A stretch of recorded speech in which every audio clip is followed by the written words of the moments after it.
एक समय की बात है, मल्हार मुंबई जैसे बड़े शहर की एक छोटी सी बस्ती में रहा करता था, जहां उसके साथ उसकी माँ अहिल्या भी रहती थी। बेचारी अहिल्या को कई बीमारियों ने जकड़ा हुआ था, जिस वजह से वो कुछ काम नहीं कर पाती थी। यहाँ तक कि उसके लिए घर का कामकाज करना भी बहुत मुश्किल हुआ करता था। लेकिन मल्हार बेहद कामचोर लड़कों में से एक था, जो ना तो घर का कामकाज करना चाहता था और ना ही बाहर का। बेचारी अहिल्या अपने बेटे को बहुत समझाती थी कि अगर तुम कमाओगे नहीं तो जिंदगी जीना बहुत मुश्किल हो जाएगा। मल्हार अपनी माँ की बातों को एक कान से सुनता और दूसरे कान से निकाल देता था। इसी तरह काफी दिन बीत गए थे।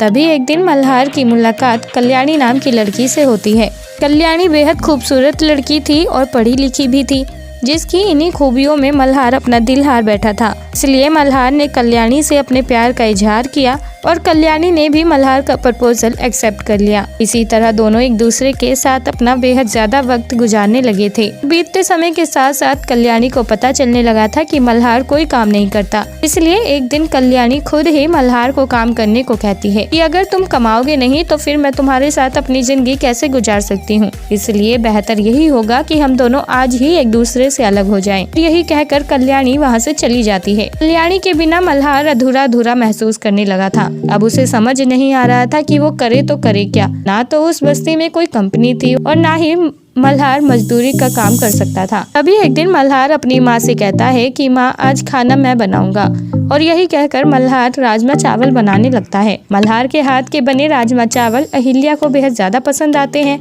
तभी अहिल्या खुद ही अपने बेटे से कहती है कि बेटा, तुम इतने स्वादिष्ट राजमा चावल बनाते हो तो क्यों ना तुम इसी की दुकान खोल लो। वैसे भी आसपास कोई भी होटल नहीं है और ना ही कोई इस तरह का खाना बेचता है। अपनी माँ की ये बातें मल्हार को कहीं ना कहीं ठीक लगने लगती हैं। इसलिए अगले ही दिन मल्हार फिर से राजमा चावल बनाता है और अपने घर के आंगन में रख लेता है। उसकी आवाज सुनकर वहाँ कई लोग आते हैं और मल्हार से राजमा चावल खरीद कर उसके राजमा चावल की खूब तारीफें करते हैं। इसी तरह काफी दिन बीत गए थे।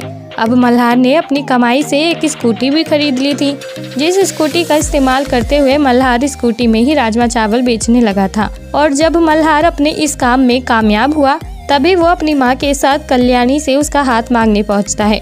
और मल्हार की ये मेहनत देखकर कल्याणी ने भी तुरंत मल्हार से शादी करने के लिए अपनी हामी भर दी थी और कुछ दिनों बाद ही दोनों की शादी कर दी गई थी। अब मल्हार अपनी माँ और अपनी पत्नी दोनों का ही बेहद ख्याल रखता था, जिनके साथ मानो मल्हार की जिंदगी की एक नई शुरुआत हुई थी। दोस्तों, कैसी लगी आपको आज की हमारी ये कहानी? आप हमें कमेंट बॉक्स में कमेंट करके जरूर बताएं।